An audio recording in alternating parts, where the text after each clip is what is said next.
conociéndote como profe, vas a indagar en ciertos ámbitos y que está bueno, digamos, para cuando ellos se reciban. No hablo mucho porque estoy con la bebé que está haciendo ruido, así que corto acá nomás el audio. Por eso no dije No, está nada. bien. Sí, no hay problema. Sí, sí, sí, la idea es esa, digamos, tampoco es que uno se ponga así como en vigilante, nada que ver, se facilitar el espacio para que también hagan su experiencia y por ahí las experiencias saben salir mejor a veces que otras, pero es la primera. O sea, nadie se recibe de profe en su formación sabiendo enseñar y aprender. O sea, eso me parece a mí que creérsela que uno puede salir después de 4 años siendo un gran maestro, una maestra, es desperdiciar todo lo que está por venir, ¿no? Así que, y por ahí pensando desde el lugar de un gran maestro que vamos a ver hoy, que es Paulo Freire, bueno, o sea, esto de entenderse que uno no es, sino que está haciendo, es la figura justamente de que ser maestra, maestro, es una figura transitiva, o sea, se está haciendo, digamos, ¿no? Nunca está acabado. Eso es la idea del inacabamiento. Así que bueno, ¿no? Está bueno nunca, esa idea del inacabamiento tiene que ver con esto, de nunca creérsela que uno ha llegado al pico, que ya es infalible, nada que ver. Creo que la humildad significa saber que uno siempre puede ser mejor docente, mejor maestro, maestra, ¿no? Sí, bueno, recién, como decía la compañera, estamos llegando también al final de este cuatrimestre. Estamos más o menos en tiempo, así que estaríamos cerrando hoy el primer eje y lo vamos a cerrar recuperando básicamente o haciendo síntesis a partir de la definición de educación popular que Freire presenta en el texto que tienen ustedes de Política y Educación.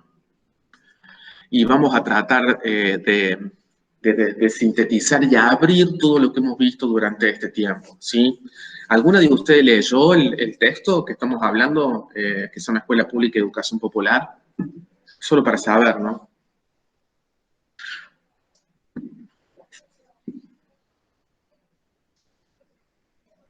Bueno, el silencio quiere decir algo, debo entender que no lo leyeron, todo bien, no hay problema, ¿eh? O sea, no hay cuestión. Pero digo para saber más o menos de dónde arrancamos. Bueno, a ver, ¿por qué recuperamos, o en todo caso ponemos a Freire en la mesa para sintetizar la primera aproximación? Porque básicamente Freire, como lo hemos visto en otros momentos, es un pensamiento sintético, ¿sí? Es decir, Freire aglutina en su teoría, en su corpus teórico, la influencia de múltiples perspectivas teóricas, filosóficas, sociológicas, antropológicas, ¿no? Entonces, eso facilita, pero a la vez, lo más, el mejor aporte que nos hace Freire es avanzar mucho, profundizar mucho en la definición de educación popular a partir de su síntesis, ¿no? Y eso es la gran contribución que Freire hizo a la educación popular, darle más sistematicidad, darle más categorización teórica, y eso no podemos negarlo, todo lo contrario, digamos, ¿no? O sea,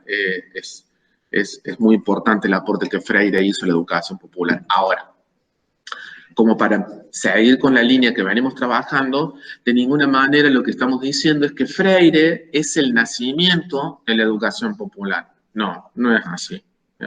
Hay una gran trayectoria de experiencias, como dijimos, pensadores que mucho antes que Freire venían haciendo aportes. Capaz que lo más novedoso, lo más importante que debamos rescatar de la década del 60 y el 70 y 80, si quieren, que es 3 décadas donde Freire ha sido muy importante en su praxis, es justamente la sistematización, es el salto cualitativo que hace la educación popular construyendo un gran corpus teórico y un gran corpus metodológico, digamos, que hasta ese momento a lo mejor no lo tenía, no lo había producido.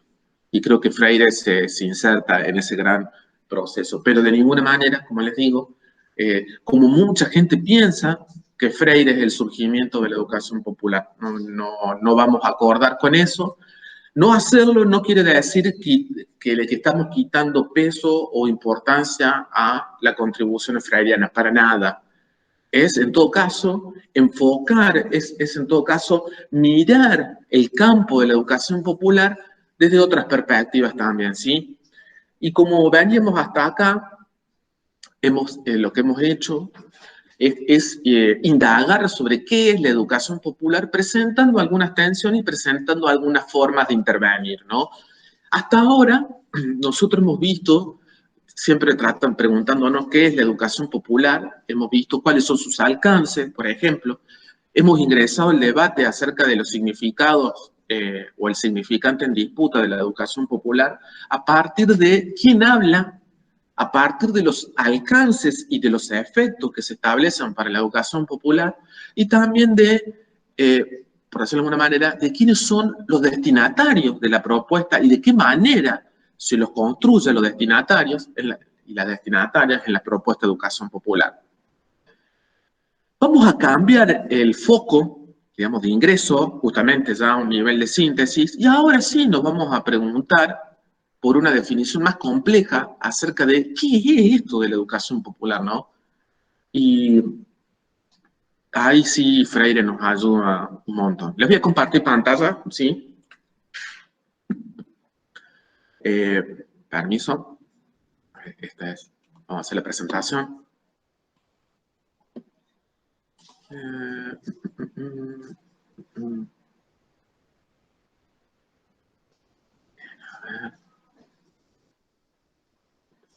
Bien.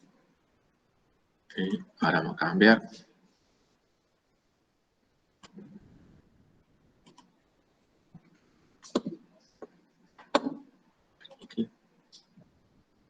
Díganme si están viendo la pantalla donde dice blogemia.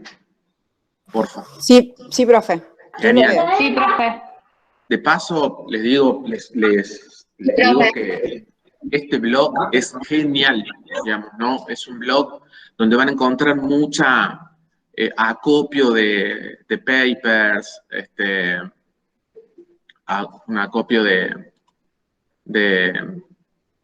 también de textos, de artículos que están muy buenos y todos alternativos. Bánquenme un toque.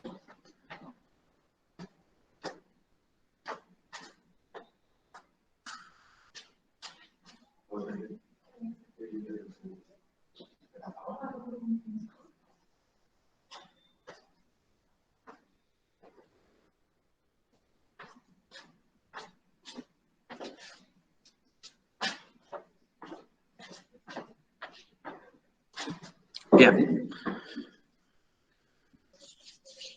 El párrafo que dice, a esta altura de la reflexión, ese es el párrafo que quiero que lean, si quieren yo puedo leer en voz alta, pero que este es el párrafo que condensa la gran definición de educación popular que hace Freire en ese texto que ustedes tienen. Fíjense, se la leo y ustedes la leen, nos vale ahí, acompañan a la lectura. Dice, a esta altura de la reflexión, me parece importante dejar claro que la educación popular, cuya puesta en práctica en términos amplios, profundos, radicales, en una sociedad de clase, se constituye como un nadar contra la corriente, es precisamente la que, sustantivamente democrática, jamás separa de la enseñanza de los contenidos el desvelamiento de la realidad.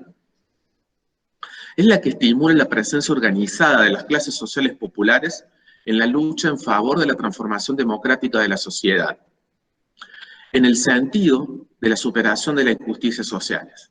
Es la que respeta a los educandos, cualquiera sea su posición de clase, y por eso toma seriamente en consideración su saber hecho de experiencia, a partir del cual trabaja el conocimiento con rigor de aproximación a los objetos. Es la que trabaja incansablemente por la buena calidad de la enseñanza, la que se esfuerza por mejorar los índices de aprobación mediante un riguroso trabajo docente y no con flojera asistencialista. Es la que capacita científicamente a sus profesoras a la luz de los recientes descubrimientos en materia de adquisición del lenguaje. de la enseñanza de la escritura y la lectura. Formación científica y claridad política que las educadoras y los educadores necesitan para superar desvíos, que, si no son experimentados por la mayoría, se encuentran presentes en una minoría significativa. Como por ejemplo, la ilusión de que los índices de reprobados revelan cierto rigor necesario para el educador. Como por ejemplo, vaticinar en los primeros días del curso qué tales o cuáles alumnos serán reprobados, como si los profesores fueran además videntes. Es la que, en lugar de negar la importancia de la presencia de los padres, de la comunidad, de los movimientos populares en la escuela, se aproxima a esas fuerzas y aprende con ellas para poder enseñarles también. Es la que entiende la escuela como un centro abierto a la comunidad y no como un espacio cerrado, atrancado con 7 llaves, objeto de la ansia posesiva del director o directora que quisieran tener su escuela virgen de la presencia amenazadora de extraños. Es la que supera los prejuicios de raza, de clase y de sexo y se radicaliza en la defensa de la sustentatividad democrática. Por eso pugna por una creciente democratización de las relaciones que se traban entre la escuela y el mundo fuera de ella. Es la que no considera suficiente cambiar tan solo las relaciones entre la profesora y los educandos, suavizándolas, sino que al criticar y tratar de ir más allá de la tradición autoritaria de la escuela vieja, critica también la naturaleza autoritaria y explotadora del capitalismo. Y al realizarse así, como práctica eminentemente política, tan política como la que oculta, no convierte, sin embargo, la escuela donde se procesa en sindicato partido. Es que los conflictos sociales, el juego de intereses, las contradicciones que se dan en el cuerpo de la sociedad, se reflejan necesariamente en el paso de las escuelas. Y no podía dejar de ser así. Las escuelas y la práctica educativa que se dan en ellas no podrán estar inmunes a lo que ocurre en las calles del mundo. Hasta aquí. Sigue. Pero creo que esta es una de las definiciones, para mi punto de vista, más abarcativas, más complejas que hay acerca de qué es la educación popular. Así que, bueno, la tienen ahí.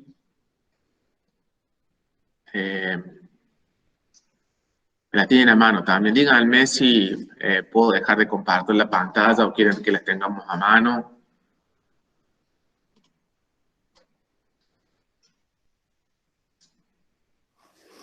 Por mí puede dejar de compartir la pantalla, profe, pero no sé las demás compañeras. Díganme, Sí, ¿la tienen profe. el texto? Sí, no Genial. hay inconveniente. Bueno. Profe, ¿ese texto está en el aula virtual? Sí, sí. Está en parte del eje del bloque 1.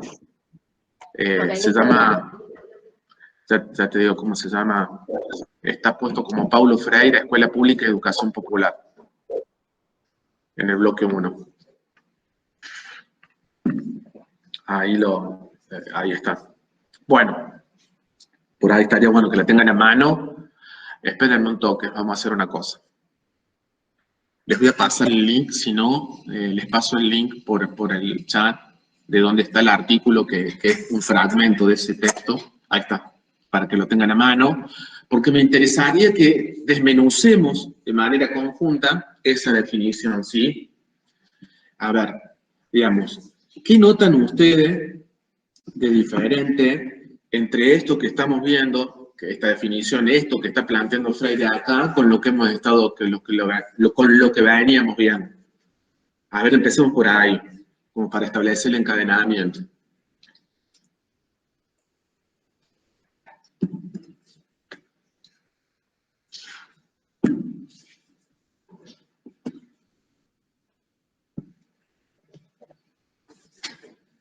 ¿Qué les parece?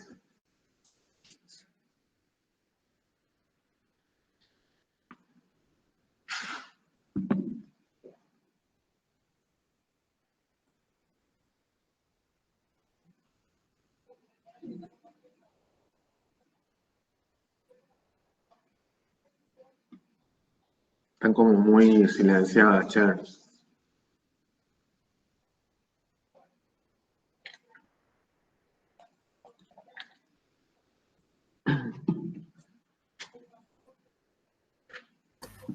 Perdón, profe, pero yo recién entré a la clase, entonces vi tarde el mensaje, así que estoy descolgada.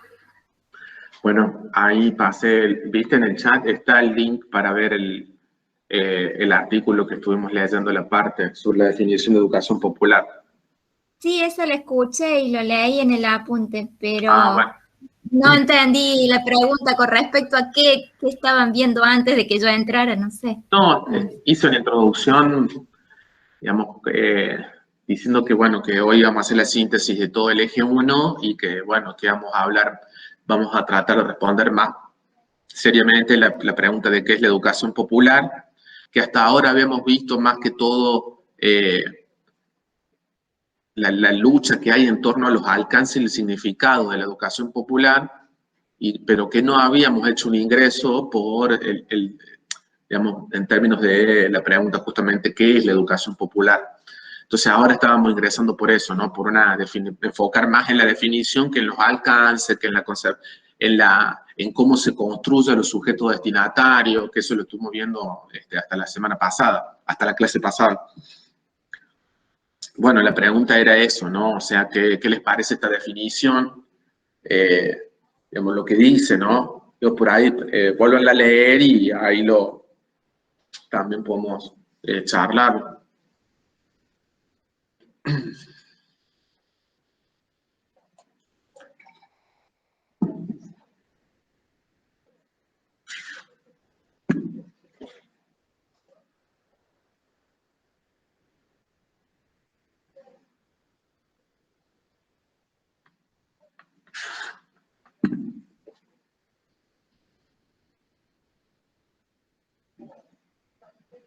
Bueno, a ver, digamos, para que tampoco, si no quedan silencios muy baches así de silencio, falta nomás que salga un grillo, digamos. Esta definición de Freire sí hace lugar a una mirada completa en términos de, en su definición de qué es la educación popular, hace lugar a los destinatarios, la destinataria, a qué lugar tiene el saber, la finalidad de la educación popular, es decir, los alcances, y también establece justamente de esta manera, uno empieza a establecer límites entre qué se puede considerar y qué no educación popular, que me parece que esa es la pregunta. Si uno lee más o menos detenidamente lo que está diciendo Freire acerca de qué es la educación popular, Freire no está diciendo que la educación popular se trata solamente de una metodología o una propuesta alternativa que sea un poco más piola o que sea un poco más lúdica, si quieren, o recreativa. Nada, que no está diciendo eso. De hecho, lo incorpora a su definición, pero dice que eso no es la educación. Sí. No sé si alguien quiere participar. Pero eso es importante, por ejemplo, empezar a precisar qué no es. También dice en esa definición que sentarse o discutir la relación, la forma de relación en el aula o en el espacio educativo de profesoras, profesores y estudiantes no tiene que ver con la educación popular. O sea, por ejemplo, traducido a lo concreto, trabajar en una dinámica de círculo para nada quiere decir que uno, porque aplica la dinámica del círculo para una propuesta en el aula o en otro lado, está haciendo educación popular. No, tampoco. Y está bueno porque va rompiendo con mitos que están establecidos, ¿no? Digamos, y eso está bueno, porque si ustedes leen, si repasamos la definición, Freire está diciendo, en ningún lado también dice que la educación popular es una propiedad de lo que hacen los movimientos sociales afuera de la escuela. No, su definición incluye a la escuela fuertemente. Es más, podríamos decir que para Freire pensar la educación popular sin la escuela es como pensarla de una manera muy seccionada, fragmentada. Y esto también hay que entenderlo, porque si no, existe hay todos unos procesos, digamos, que a mí por ahí, muy loco, chicas, digamos, las romantizaciones que hacemos de muchas cosas, ¿no? Digamos, la romantización me refiero a cuando uno ha dejado de ver el objeto como algo que tiene que ser, digamos, en vez pasó a una admiración que no permite una mirada distanciada y crítica, ¿sí? A eso me refiero. Digamos, no hay que romantizar la educación popular en el sentido de creer que es antiescuela, porque hay muchos movimientos que plantean eso y después lo vamos a ver más al final, ¿sí? Pero pensar la educación popular sin la escuela es como que es una mesa que le falta no una, le faltan dos patas, o sea, no sirve. Freire la incorpora, y la incorpora por lo que dice todo el texto que tienen que leer, porque esta definición que Freire construye en ese texto la hace a partir de su experiencia como secretario de Educación del Estado de San Pablo en el gobierno, cuando fue alcalde Lula da Silva. Eso fue allá, digamos, no recuerdo la fecha exacta, pero es la década del 90, ¿no? Entonces, Freire construye todo esto cuando fue funcionario, digamos, de una cartera educativa. De hecho, el texto presenta una gran discusión de Freire, porque fue muy criticado, Freire fue muy criticado, pero no solamente por lo que uno podría decir los sectores conservadores de derecha de la educación, sino también, incluso más ácidamente, más venenosamente, por los sectores de izquierda, ¿sí? Que acusaban a Freire, le endilgaban que había, por decirlo de una manera muy vulgar, transado, que se había vendido, que terminó siendo igual que todos cuando estuvo parte del Estado. Como si, a ver, ¿qué le dijeron? Que como fue secretario de Educación, como formó parte de un gobierno en el distrito más grande de Brasil, había traicionado sus supuestos, sus intereses, sus ideales, ¿sí?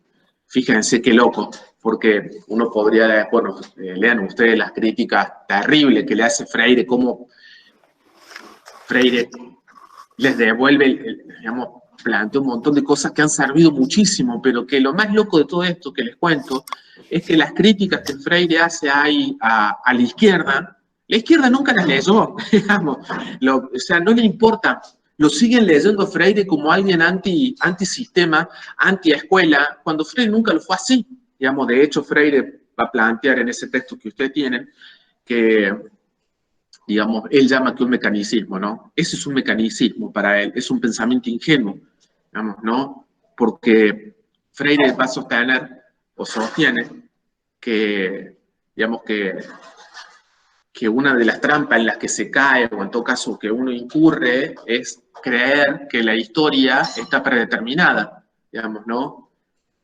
Freire tuvo una cuestión crítica ahí, porque, a ver, ¿qué dice hasta el día de hoy? ¿Qué sostiene hasta el día de hoy movimientos sociales de educación popular, como podría ser, para poner el nombre fuerte, Pañuelo en Rebeldía, que es conocida y que la vamos a estudiar, algunas de sus referencias en el tercer bloque? No todos, digo, porque se han tenido que cuidar de hablar de la escuela, pero no lo pueden resolver, digamos, lo siguen sosteniendo. Para ello la escuela es reproducción, nada más que reproducción. O sea, es un espacio que difícilmente puede hacerse educación popular, que no puede hacerse educación popular. Eso es lo que dicen, no son los únicos. Hay un montón de gente que sostiene que la escuela no es un lugar para hacer educación popular. ¿Por qué? Bueno, porque lo que sostienen es que la incidencia, las imposiciones y toda la traba burocrática del Estado en la escuela hace que los espacios, o en todo caso las grietas para poder construir pedagogías alternativas sean mínimas. Entonces la decisión es abandonar.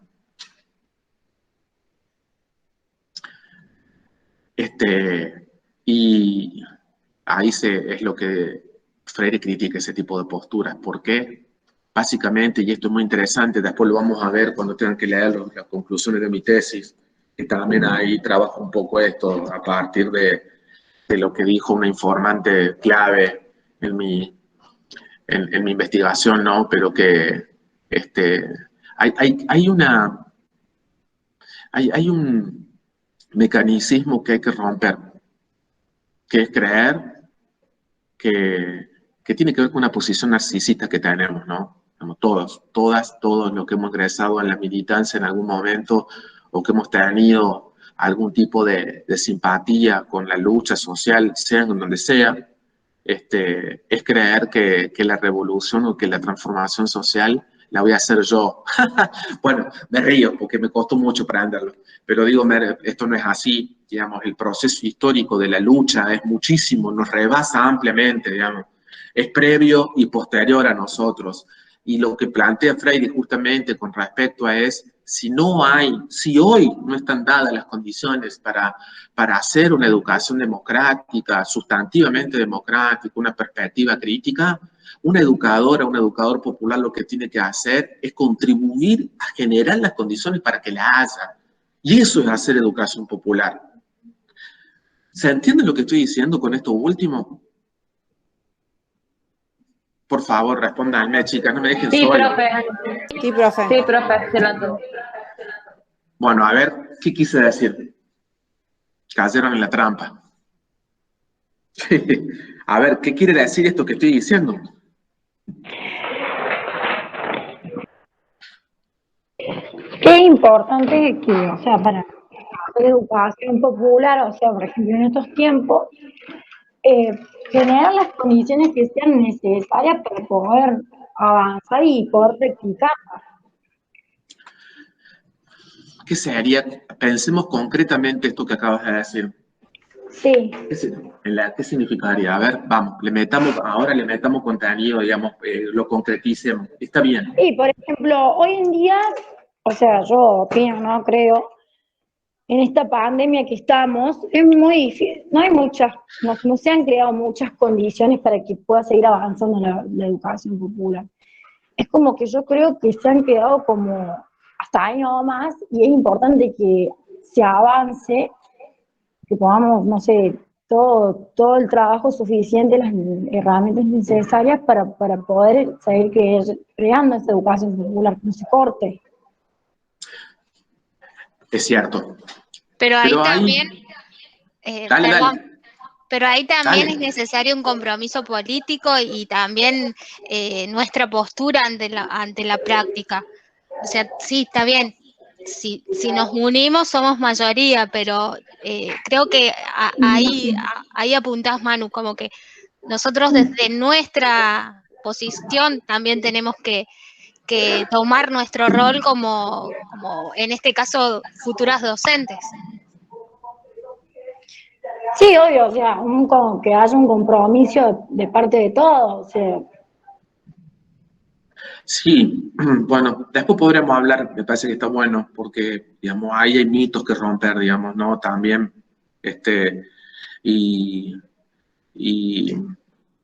a ver, creo que desacuerdo y me molesta muchísimo los movimientos de todo tipo político, la militancia que juega con la moral de su integrante. La pasé muy mal y sé lo que significa. Y me molesta muchísimo como si el feminismo, si la izquierda trotskista se pone en un lugar moralizante de decirle a otro qué tiene que hacer o qué no, o juzgar a alguien por lo que hace o no hace. Me jode mucho, porque eso justamente es lo que la educación popular, digamos, de una perspectiva de educación popular, no hay que hacer eso. Lo que hay que hacer, básicamente, digamos, lo que la educación popular viene a decir es, che, a ver, digamos, como vos dijiste muy bien, Florencia, o sea, las condiciones hoy son sumamente complejas para poder llevar adelante una experiencia, una práctica de educación popular que reúna muchas condiciones, ¿no? Pero eso no quiere decir que no se pueda hacer. ¿Qué es lo que tendríamos, digamos, qué vendría a decir lo que de hecho Freire lo dijo? O sea, cuando las condiciones, o sea, es una genialidad, léanlo ese texto, por favor, porque les va a ayudar mucho para poder entender su práctica docente, para que no crean, lo peor que pueden hacer es mandarse de una creyendo que ustedes van a poder salir y tienen una capa de superhéroe. No es eso, yo no les puedo decir eso. lo que les tengo que decir es aprendan a conocer las reglas del juego. Lo primero que uno hace es saber, comprender las condiciones de donde está jugando y a partir de ahí empieza a elaborar estrategia. Y justamente esto también tiene que ver con el momento que estamos viviendo. O sea, Perdón, profe, si ¿qué hay dijo? algo, Aprender a conocer, que no se puede escuchar bien al último. dije que lo primero que hay que hacer es reconocer cuáles son las reglas y cuáles son las condiciones del juego que uno va a jugar o que una va a jugar. Entonces, digamos, ¿qué quiere decir esto? A ver, voy a ser muy concreto. ¿Quieren laburar apenas se reciban? Sí, por supuesto, profe. No vale, y tienen que laburar en lo que sea. Obvio, O sea, profe. digamos, no puede ser que alguien venga a decirte a vos que solamente que labura en la escuela pública. No puede ser. No te pueden vender eso. Porque aparte ni la ley lo plantea. O sea, una escuela privada es un espacio público. Digamos, estoy en contra, como educador popular freudiano, voy en contra de los pensamientos críticos que son absolutamente nefastos, no nos ayudan. Ese sentido común, esos lugares comunes hay que desterrarlos. Son lugares comunes. No sirve la crítica de ese punto de vista. Justamente, porque no tiene nada que ver. No le podés decir a alguien que se acaba de recibir y tiene ganas de laburar, que solamente puede laburar en la escuela pública, porque ese es el compromiso con los sectores populares, es desconocer absolutamente la característica que tiene el sistema educativo. Por favor, y sé que se hace, y eso, lo único que generamos son posiciones extremas, mecánicas, y no es así. Como si en una escuela privada no hubiera sectores populares tampoco. Pero de última, no quiere decir que haya que no es que no se pueda hacer una tarea. Eso es lo más loco de esto, no se entiende. Y a esto va. Si yo no tengo un análisis importante, fundamentado, del territorio que quiero, en el cual justamente voy a trabajar, difícilmente puedo elaborar estrategias que sean acordes. Entonces, esto es lo que le digo, y acá va algo que me parece sumamente importante en esta época. Si hay algo que yo puedo entender, esto es muy personal, chicas, ¿sí? O sea, tiene nada más y nada menos que ese peso, mi pensamiento. Lo bueno es que pienso, digamos, como mucha gente que habla, y verdaderamente la pandemia ha afectado mucho pensamientos, porque se han tornado mecanicistas, fuera de la realidad, moralizantes, digamos, y no tienen, a ver, ¿qué les puedo contar, digamos, en términos de lo que está pasando para mí? Digamos, lo que muestra esta realidad que nos ha tocado vivir de hace casi un año y medio, es el fracaso de la izquierda para poder recrearse.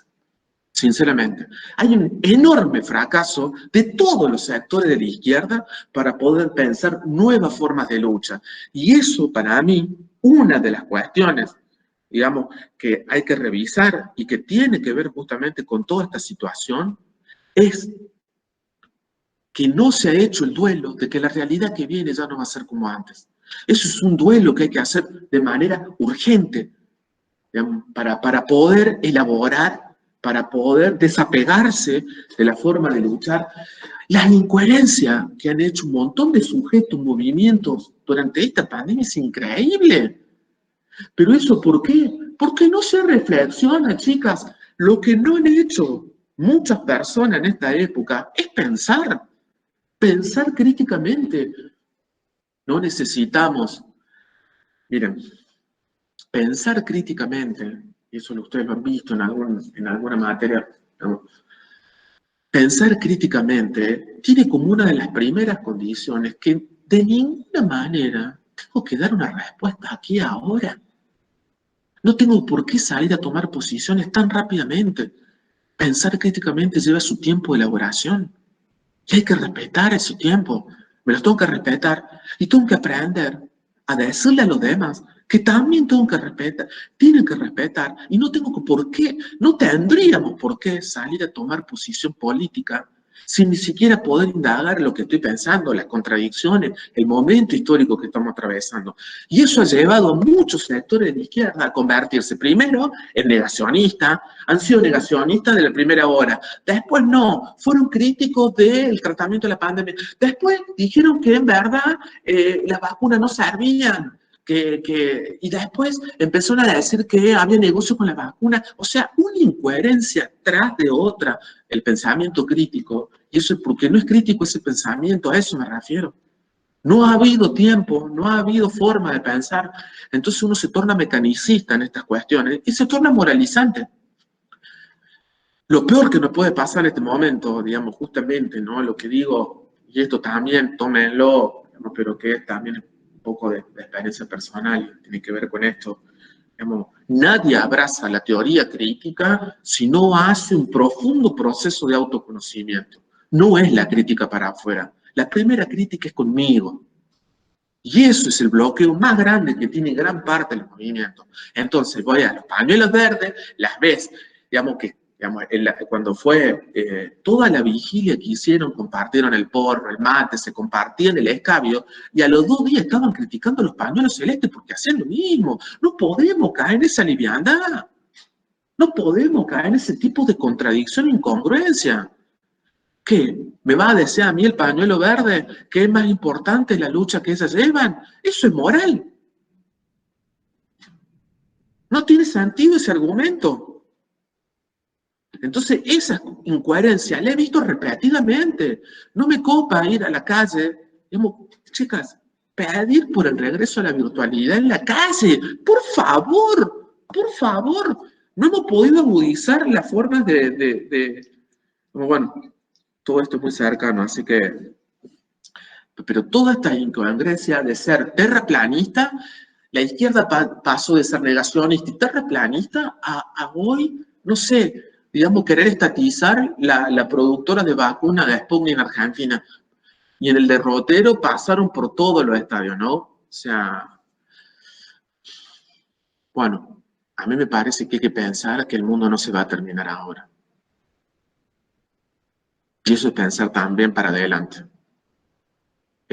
Digamos, perdimos un tiempo enormemente valioso para poder imaginar escenarios que vienen. ¿Todo por qué? Porque digamos, todos los sectores progresistas no pueden salirse de pensar en el AVI, de pensar aquí y ahora, con la agenda política de la derecha. La derecha, a nivel mundial y en Argentina, marca la agenda política. Y si hay una cosa que, digamos, ¿no? ¿Por qué jugarla a partir de ahí? Bueno, esto no tiene mucho que ver, digamos, por ahí. Ustedes pueden decir que tiene que ver con la educación popular, mucho. Tiene mucho que ver con la educación popular y la pedagogía crítica. ¿Por qué? Porque básicamente yo les podría decir, ¿qué podría contribuir la pedagogía crítica y la educación popular a esta situación que estamos viviendo? Pensar. ¿Qué es lo que menos se ha hecho? Pensar críticamente. Es lo que ha faltado. Pensar, volver a situar el pensamiento como una actividad que no está ligada de aquí a ahora. Pensar éticamente. Digamos, la izquierda perdió un tiempo enorme para poder comprender los procesos tecnológicos. Tenemos que situarnos como educadoras y educadores populares en el debate de la educación tecnológica. Chicas, si hay algo que se puede notar, que lo hemos hablado zarpadamente en este año y medio, es ¿cuál es, a ver, si yo les preguntara a ustedes, ¿no? ¿Cuál es la corriente pedagógica que más creció en este año y medio?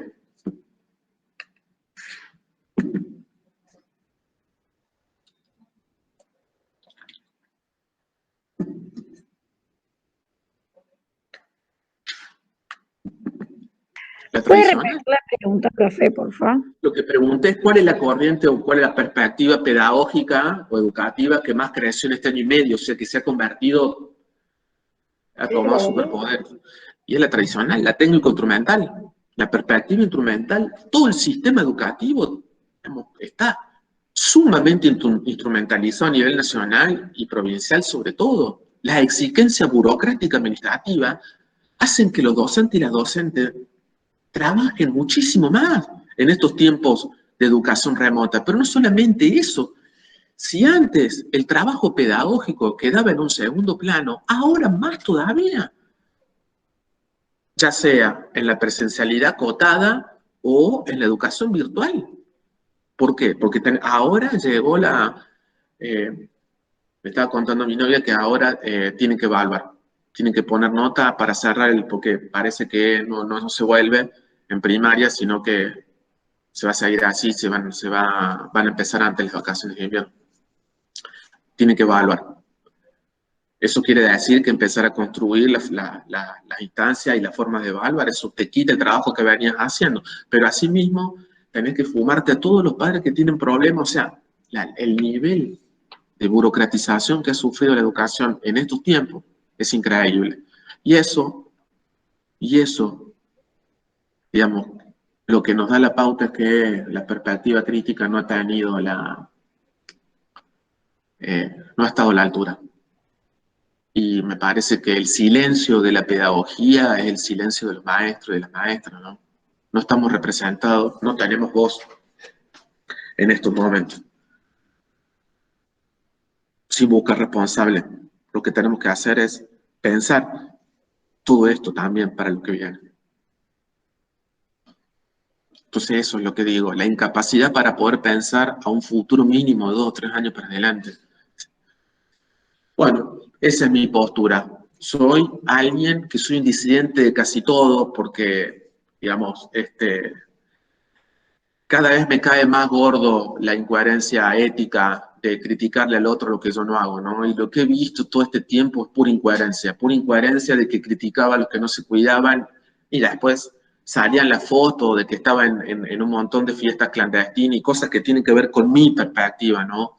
Digamos, y eso es lo que les digo, o sea, la coherencia, el pensamiento coherente viene cuando uno se permite un proceso de autoconocimiento. La crítica empieza por uno mismo, no para afuera. Entonces, ahí es cuando uno empieza a conocerse, empieza a preguntarse. Si no hay ese proceso, o el proceso de crítica social no es acompañado de eso, bueno, eso no es ser crítico, eso no es ser educador popular.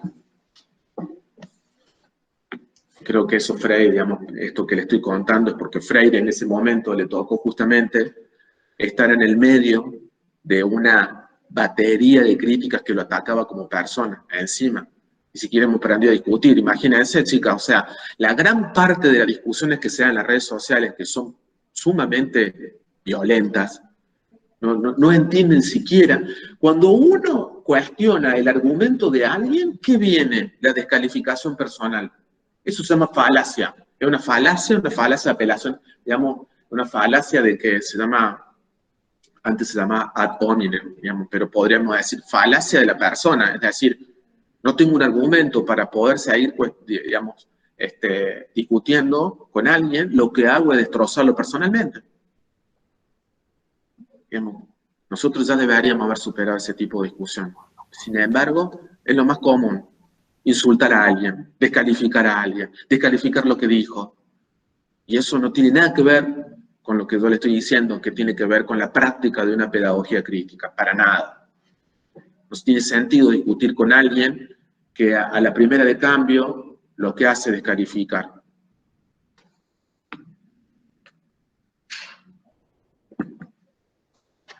Eso también es por falta de argumentos.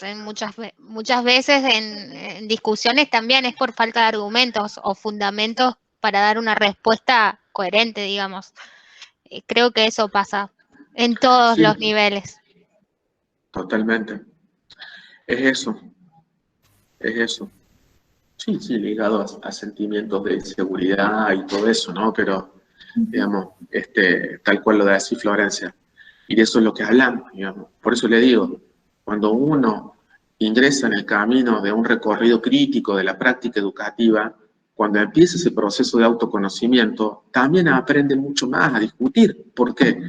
Porque empezás a conocer cuáles son los claroscuros que tenés como persona, como sujeto pensante, como sujeto hablante. Pero si no me hago nunca la pregunta, o no me quiero responder la pregunta, ¿quién soy?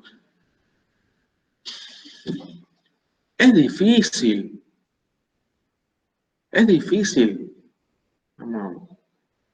Ahí es donde lo que estoy apuntando, ¿no? Porque después se hace más difícil todo. Todo se hace más difícil. Entras a un grupo en donde esa dinámica se contagia y se pierden muchas cosas de vista. Digamos. Bueno, pasa lo que pasa. Como les digo, Fíjense lo que decían los filósofos a principios de la pandemia, cuando hablaban de un montón de nuevo orden mundial, que Corea y que Oriente había triunfado sobre Occidente.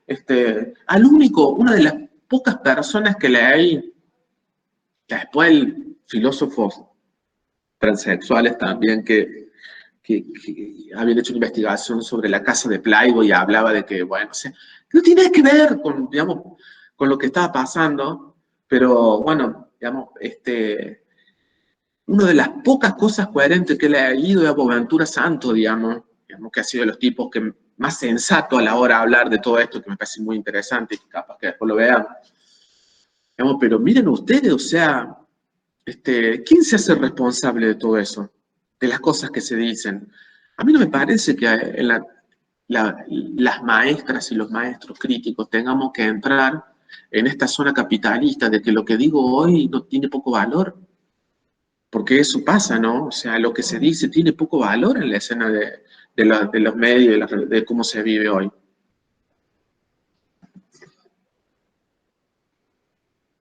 ¿Qué valor tiene la palabra? Es una pregunta. ¿Qué valor tiene la palabra? Pero, a ver, yo, como educadora popular o educador popular que alfabetizo, tiene que tener otro peso. Y si me digo y me desdigo, profe, ahí tiene poco valor. Si prometo, no cumplo, si digo, no soy coherente en lo que digo con lo que hago, ahí mi palabra no tiene valor. Sí, bueno, ahí va la bocha, ¿no? Eso es lo que poco a partir de Freire, también poder problematizar por qué les digo que estamos en un momento en donde, está bien, acordamos, o sea, la educación popular ha tenido poco margen de acción, pero esto no se termina, ¿sí? O sea, eso es lo importante, saber que esto no se termina y que hay que prepararse, y eso es parte de un pensamiento dialéctico. Poder entender el hoy, pero también poder anticipar lo que viene, ¿sí? Y eso es el mecanicismo que Freire le critica a la izquierda cuando dice que, por ejemplo, que la escuela es un territorio que es imposible cambiar.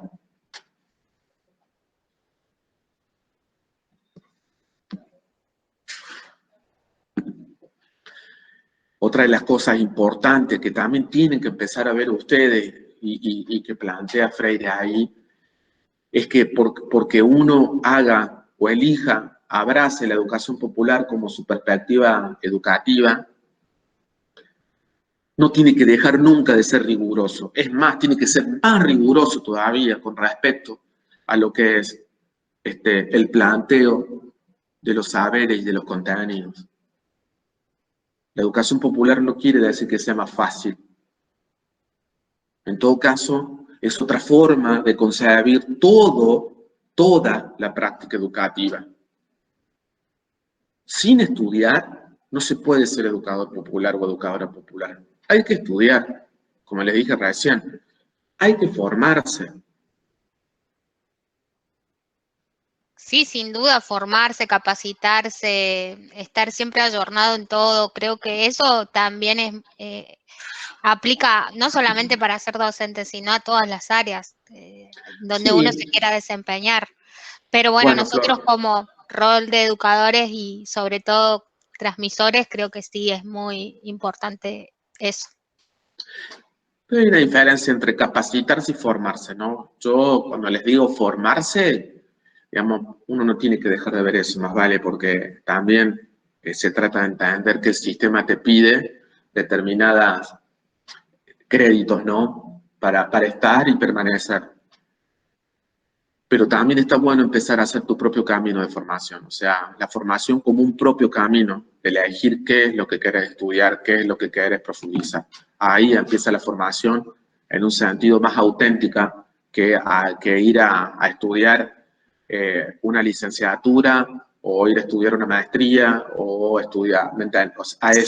Sí, yo eso lo entendí, profe, y creo que a todos en algún punto, yo ya pasé otras carreras, entonces como que lo entiendo y sé lo que apuntás, Manu, que sobre todo esos, soy una persona que me gusta estudiar, me gusta mantenerme en todas las cosas, no solamente en esta carrera, sino me gusta mucho la tecnología, por ejemplo, entonces siempre trato de ver nuevas técnicas o cosas, entonces sí, entiendo a lo que apuntás, a elegir algo que realmente nos represente.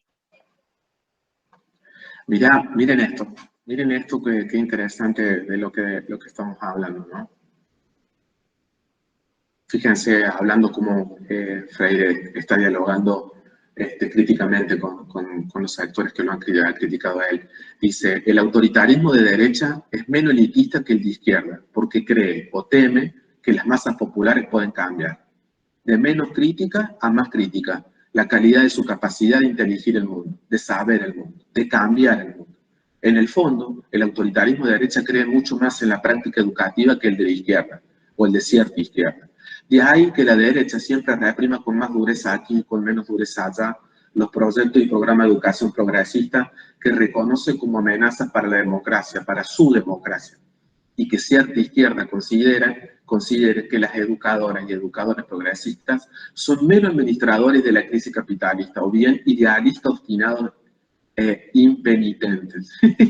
Bueno, me río. Esto pasa, esto es lo que les decía, yo les voy a hacer leer, digamos, al final del año, cuando hagamos toda una misión de conjunto, yo hice entrevistas en profundidad de horas, digamos, con 3 informantes que eran educadoras y educadores populares, con distintas adscripciones, y bueno, o sea, mi tesis tuvo que ver con reconstruir diferentes sentidos de la educación popular, ¿sí? Es decir, eso, ¿cuál es el sentido? Es decir, ¿qué es la educación popular para quienes la hacen? Esa fue, digamos, mi investigación. Que fue una decisión metodológica todo, porque uno siempre se encuentra con definiciones de almanaque, digamos, definiciones teóricas de qué es, pero no sabemos mucho de qué pasa en el territorio, ¿no? Y esta fue una manera de acceder también a cierto trabajo de campo. Es decir, preguntarse mínimamente qué piensan las educadoras y educadores populares sobre la educación popular, ¿sí? Que no hay mucho, no hay nada, chicas, un par de investigaciones de línea de investigación y nada más. Fíjense lo que estamos hablando, ¿no? Bueno, y una de las informantes era parte de Pablo Rebeldía, la conozco mucho, hace tiempo, digamos, militante. Y bueno, o sea, cuando en un momento dado, hablando justamente, ¿no? De que ella creía que era una tarea imposible, digamos, hacer educación popular en la escuela, que no tenía sentido, ¿no? Que era una pérdida de tiempo. Entonces yo le preguntaba, bueno, pero vos sos profesor de secundaria. Y ¿saben lo que me dijo? Me respondió que, bueno, o sea, que sí, que ella no cambiaba sus perspectivas, pero que a lo sumo lo que se puede hacer en la escuela es practicar la pedagogía crítica. Fíjense la confusión, digamos, interesante para desarmar, pero hay mucha confusión y muy interesante para, bueno, eso es lo que hice, ¿no? Decir, bueno, ¿qué es la pedagogía crítica para ella y qué es la educación popular? A partir de esto, ¿no? Ahora, me parece, hermano, que ahí está lo más rico, porque por ahí esto de que la confusión que tiene ella puede ir también en los términos que ella maneja cada una de las definiciones y por lo cual se hace, digamos, la diferencia, que como vos lo decís, si nosotras, está bien, ponele que llegamos, nos recibimos, empezamos a trabajar, primero vamos a tener que conocer las reglas del juego para insertarnos y ver cómo podemos hacer para meternos en los baches que tiene el sistema, digamos. Pero también esto de qué es lo que ella considera, por lo cual no los ha encontrado esos baches para la función que ella quiere, digamos. Para mí es eso lo importante. Claro, bueno, pero eso no era mi objeto, digamos, pero porque la pregunta por la cual iba yo era, bueno, yo quería saber qué era la educación popular, o sea, cómo en su cabeza, cómo la entendía, ¿no? Entonces eso escapaba, pero sí me pareció interesante que de hecho hay como una especie de esto de ahí uno empieza a reconstruir fíjense, o sea, que ella diga que en la escuela se hace pedagogía crítica en educación popular, es porque reserva la idea de educación popular para un ámbito que tiene que ver con los movimientos sociales, con el territorio que no está contaminado, digamos, o menos contaminado por el Estado, que no es así, pero eso está, digamos, y que la pedagogía crítica tiene más que ver con una práctica individual pedagógica del profe en su aula. Y es muy loco, porque cuando uno revisa cuáles son las concepciones también a nivel más general sobre estas dos corrientes, se ve que la pedagogía crítica es más académica y que la educación popular tiene que ver con la praxis, digamos, con la práctica. Están reproduciendo los sentidos establecidos sobre educación popular y pedagogía crítica. Cuando la pedagogía crítica hace como 20 años que viene planteando, digamos, una visión convergente con la educación popular en el sentido de que la pedagogía crítica se plantea como una pedagogía de los movimientos sociales.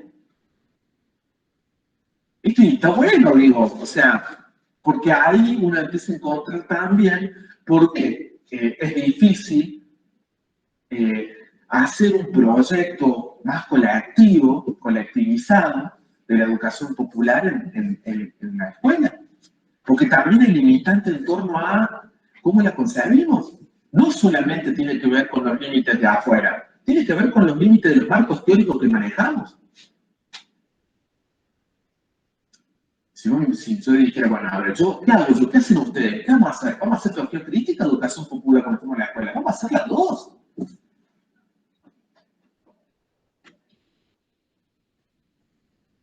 Porque ahí está. Yo creo que la idea es hacer las dos, pero como usted lo dice, cada uno hablando no en el caso de sus 3 informantes, cada uno de los informantes tenía, digamos, dentro de su cabeza estructuras diferentes, por lo cual pueden haber dado eso. La idea, digamos, es, si nos seguimos, digamos, por esta línea, poder encontrar los baches y hacer las dos, no solamente una, y poder sacarle lo rico a la, digamos, a la educación que se maneja hoy, que si bien no es lo ideal que todos queremos, y bueno, y hay 1.000.000 de cambios para hacerle, pero es donde estamos, y como usted lo dice, digamos, y como lo dice también Freire, hay que, si no están las condiciones dadas, hacer y ir a que las condiciones estén dadas para dar lo mejor y, digamos, llegar al objetivo que tenemos.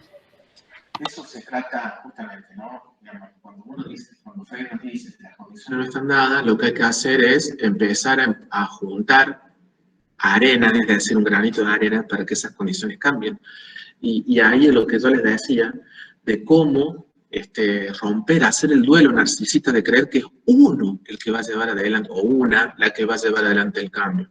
¿Sí? Eso es lo que nos está diciendo Freire, que la historia... Nunca se va a dar, Manu, que sea uno el que hace el cambio, porque estamos hablando sobre todo en un marco social, entonces uno solo no va a poder cambiar todo. No, no me refiero a yo solo, a un yo que también es colectivo, digamos. No, por supuesto. A lo que voy es eso, necesitamos de la colectividad porque si no tampoco se va a poder. No, pero sí, no estoy diciendo eso. Lo que estoy diciendo es que cada uno de los integrantes de un colectivo piensa, o sea, en ese sentido es que lo quiero plantear. Digamos, mucha gente que forma parte de colectivos de acción, de lucha, piensa que los cambios están a la vuelta de la esquina. Eso es lo que estoy diciendo. Y que el problema es que justamente que a veces los procesos son muchísimo más largos y que nos preceden y que nos anteceden y que también nos van a sobrepasar. Eso es lo que dice Freire. En circunstancias como las que vivimos, donde difícilmente, o sea, que las condiciones para acumular poder son complejas, lo que hay que hacer es que esas condiciones vayan modificándose para acumular poder, digamos, pero puede pasar una vida sin que eso cambie, digamos, eso es pensarse como sujeto histórico o histórica, ¿sí? A eso me refiero, pero no me pienso no solamente de manera individual, sino en por qué fallamos tanto, ¿por qué fallamos tanto? ¿Por qué fallaron? Te puedo explicar un ejemplo, o sea, ¿por qué nunca pudimos ser conducción de nuestro sindicato? porque tiene que ver también con esto, porque cada agrupación que se bifurca de la izquierda cree que es la agrupación. Y ahora tenemos 20.500 agrupaciones. ¿Y por qué son los problemas de separación? Por cuestiones que tienen más que ver con lo afectivo, que tienen que ver con cuestiones, digamos, de cosas que ni siquiera la izquierda se anima a elaborar de manera fuerte todavía. Y eso genera distracción. Tenemos una dificultad para el debate, para la diferencia. Digamos, no les quiero contar, digamos, porque todavía existen prácticas de vigilancia y control que son horribles. Y las cuento por experiencia propia, o sea, digamos, también, ¿no? Es fuerte, digamos, pero cuando uno empieza, digamos, es fuerte, digamos, reproducimos prácticas de control y vigilancia que son las que criticamos. Reproducimos formas. Chicas, cuando yo me fui, digamos, de la militancia gremial, digamos, y ahora no estoy militando, digamos, en ese sentido, digamos, me desterraron. Nunca más ninguna agrupación me mandó un mensaje de nada. Esto es la izquierda, que tenemos en Córdoba también. Y no me lo han hecho a mí, se lo han hecho a toda la gente. Digamos, pertenezco a los exiliados. Esto es terrible. O sea, esto es lo que digo también que hay que cambiar. Las formas de vinculación. Hay que empezar a hablar de la trama vinculativa.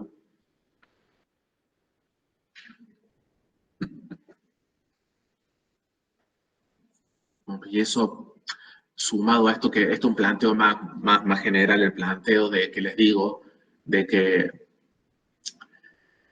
hacer el duelo de que, o sea, ¿por qué? Porque la lucha se hace más llevadera, porque no te rompes en el camino, porque no te en 5 años no das todo lo que tenés y después pasás a hacer lo bueno de esto que nos dice Freire es aprender a militar, a luchar, no es necesario reventarse en un par de años.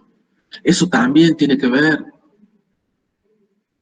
Porque si no, después el desengaño o el duelo de lo que significa perder las luchas es muy duro. ¿Quién nos enseña eso? Nadie, profe. Bueno, eso es la realidad. No se enseña y deberíamos aprender a enseñarlo. Deberíamos aprender, tenemos muchas cosas, profe, deberíamos aprender antes de egresar. Como por ejemplo... No sé si eso es para la vida, Flores, lo que estábamos diciendo. No, claro. Sí, pero me refiero, si hablamos en nuestra formación, por ejemplo, yo considero que es importante que sepamos, no sé, cómo manejarnos, aprender a descifrar un recibo de sueldo, me parece re importante, por ejemplo, porque no todos saben cada ítem del recibo de sueldo. Luego se encuentran las decepciones cuando recibís tu primer cobro y decís, ¿y dónde está lo que debería cobrar? Entonces, creo que eso también acota lo que están mencionando ahora. Hay miles de cosas que deberíamos tocar dentro de Y pasa que la formación, carrera. Sí, históricamente no le hemos metido mano a un montón de cosas que son importantes, cotidianas, como esa, como la cuestión administrativa, digamos, es cierto. Pero bueno, ustedes le pueden demandar a su profe de práctica que les enseñe a leer recibo de sueldo. Creo que, digamos, si no lo hacemos acá, ahora les digo, yo no lo sé leer completamente, pero sí sé de los ítems y todo. Tenemos un sueldo, digamos, la conformación de nuestro sueldo, chicas, es re compleja. Pero bueno, lo básico es saber, qué es una suma en negro, qué es una suma en blanco, qué es lo que es una suma en gris, porque tenemos todo eso, digamos, ¿no? Que tiene que ver con los aportes de la jubilación o no, digamos, algunos que se cuentan pero que no van. Es complejísimo, digamos, sí, ¿no? Creo que es uno de los primeros desafíos cuando lo viví de cerca, por ejemplo, con amigos y con personas allegadas. Mi hermana, por ejemplo, también con recibo de sueldo, primer recibo de sueldo, no se entiende. Entonces... Sí, la Flor lo está diciendo también por mí, que me quejo todos los meses de que no entiendo jamás mi recibo de sueldo hasta he llorado, esto queda grabado, no me gusta, pero bueno, he llorado cuando veo mi sueldo y no entiendo por qué cobro lo que cobro. Porque bueno, igual es muy bajo el sueldo. ¿Docente, Lucía? Sí, docente nivel medio. Pobre la Flor, todos los meses me ¿Cuántas escucha horas tenés? quejarme, pero ¿Cuántas horas tenés? tengo ahora 11. Claro, lo que pasa es que encima, ¿y qué antigüedad tenés? ¿Qué? ¿Qué antigüedad tenés? 3 años.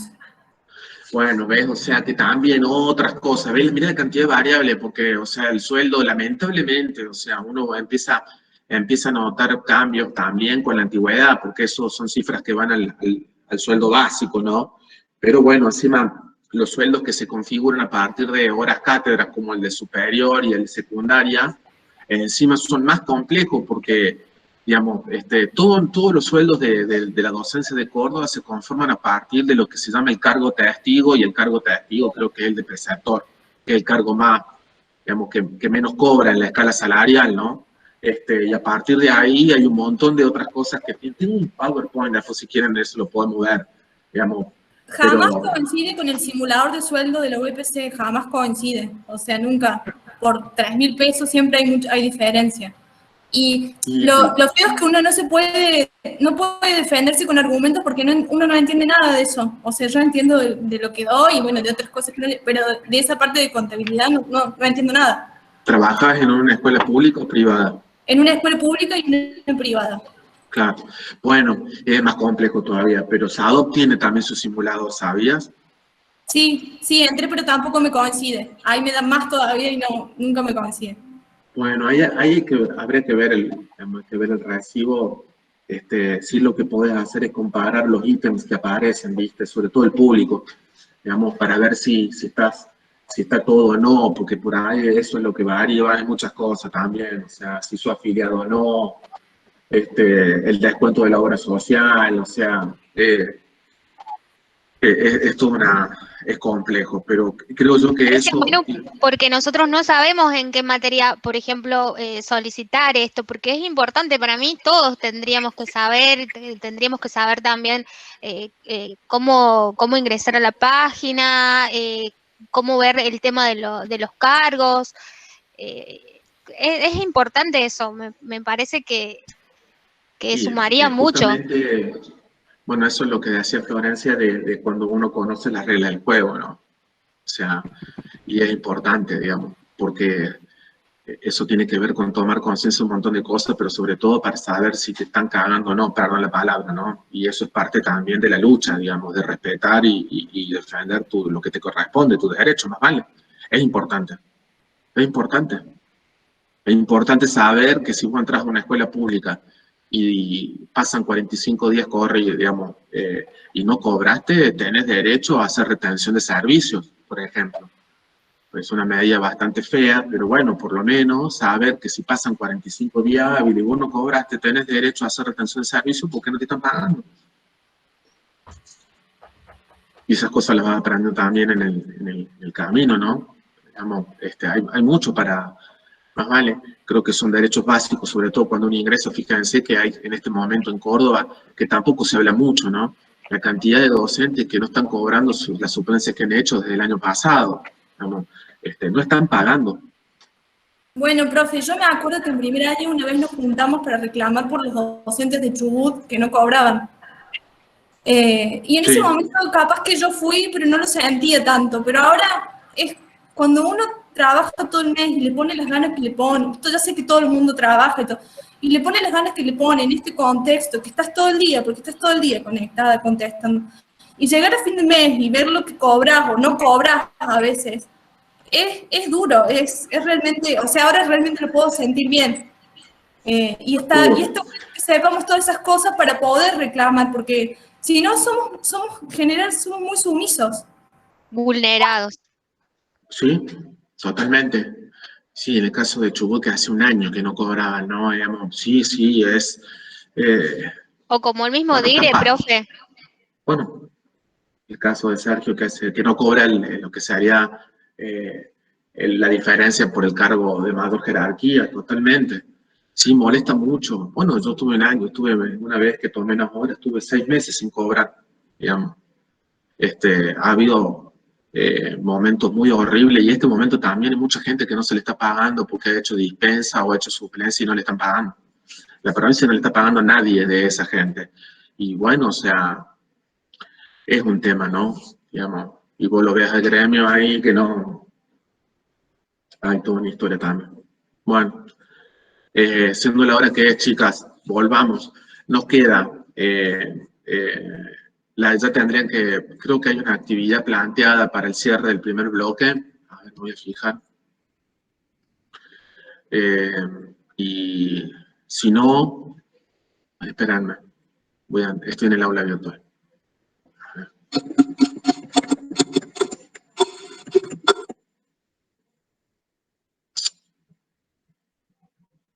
¿Qué me dice?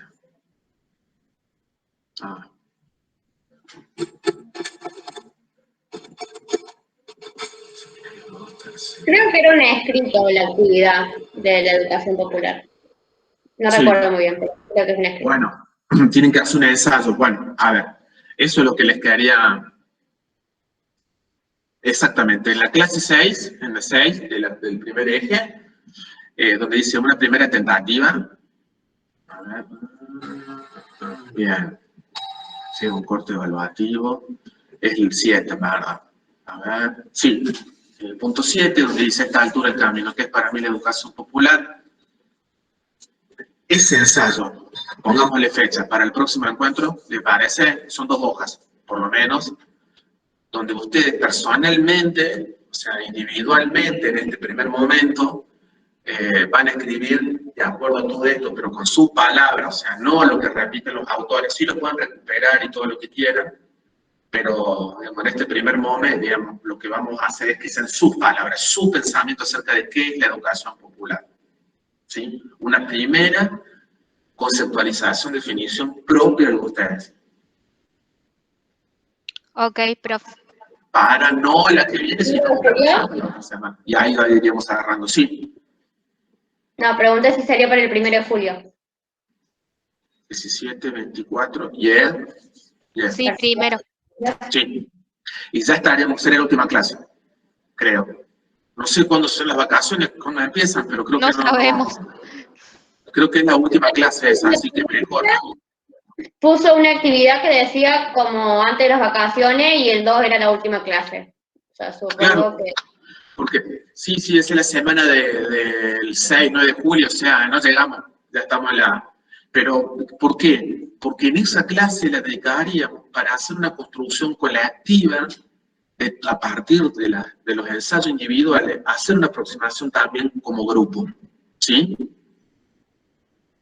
Acerca de qué es la educación popular, profe, ¿De qué es la educación popular? Que es sería una aproximación individual recuperando todo lo que hemos visto hasta aquí, que es el eje 1, pero no sería, digamos, no para reproducir lo que dicen los autores, sino su propia voz. Ahora les toca a ustedes, o su propia letra, digamos, ¿no? ¿Qué es para mí? Fíjense que la consigna dice eso, ¿no? ¿Qué es para mí la educación popular? A esta altura del camino, ¿sí? No una definición cerrada, sino que pueden decir ustedes que hasta ahora han podido captar, que pueden decir que es la educación popular, de todo lo que hemos visto, de lo que saben, de su experiencia, todo. Profe, una pregunta. Yo como que estoy volviendo a retomar la materia. ¿Cuántos trabajos han hecho? ¿Yo tengo que entregar? ¿Cómo sería? Porque este sería el primero que yo haría, ¿o no han hecho todavía? No, este es lo único que vamos a hacer este semestre, digamos, así. O sea, este es trabajo de síntesis. Pero claro, está toda la lectura y toda la que hemos venido desandando, pero no. Y a eso pueden encontrar la lectura. Claro, exactamente. ¿Y en dónde la pueden encontrar? No, ¿y no estás en el aula virtual? ¿En el aula virtual la podría encontrar? Está todo. Ahí están las clases grabadas. Está toda digamos, también la estructura de lo que va a ser el año. Y también hay un apartado a la izquierda, ahí hay una pestañita que dice bibliografía. ¿Sí? Mira, voy a comparto 2 toques la pantalla para que vean. Y para que vean. Bien, voy a volver atrás. Otra más. Profe, ¿por dónde lo enviaríamos? Archivos, fíjense. Ahí dice archivos. Ahí está la bibliografía, ¿ves? Núcleo 1, está todo. Ya está puesta toda la bibliografía del año. Ah, bueno, entonces entro al núcleo 1 y ahí me fijo la bibliografía. Está todo el paquete, exactamente. A ver, digamos, envíenmela, me la pueden enviar si la hacen antes, si no, la tienen que presentar acá, ¿sí? Digamos, pero estaría bueno para que la envíen también por la plataforma en la clase 7. Punto 7. ¿Sí? ¿Se entendió?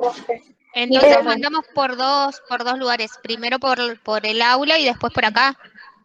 No, y la traen, claro, para mano, para hacer la construcción colectiva, ¿sí? Bien, O sea, bien, ahora entendí. no les voy a poner nota, digamos, individual, en el sentido del trabajo individual solamente, sino después en todo el proceso de colectivización de eso, ¿no? Que ahí también se van a producir intercambios y vamos a tratar de ver dónde hace foco cada una y todo eso, o sea, ¿me entienden? Sí, sí. Y quédense tranquilos, o sea, van a estar aprobadas, así que no hay problema por eso. Hagan un laburo que sea genuino de ustedes. Perfecto. Bueno, chicas, vamos cerrando. Cuídense, les mando un abrazo grande y que tengan un buen fin de año. Chao, profe, buen fin de. Igual. Profe, que ande bien. Buen fin de. Igualmente, profe. Chao, profe. Chao, profe. Chao, chicas. Chao, chao.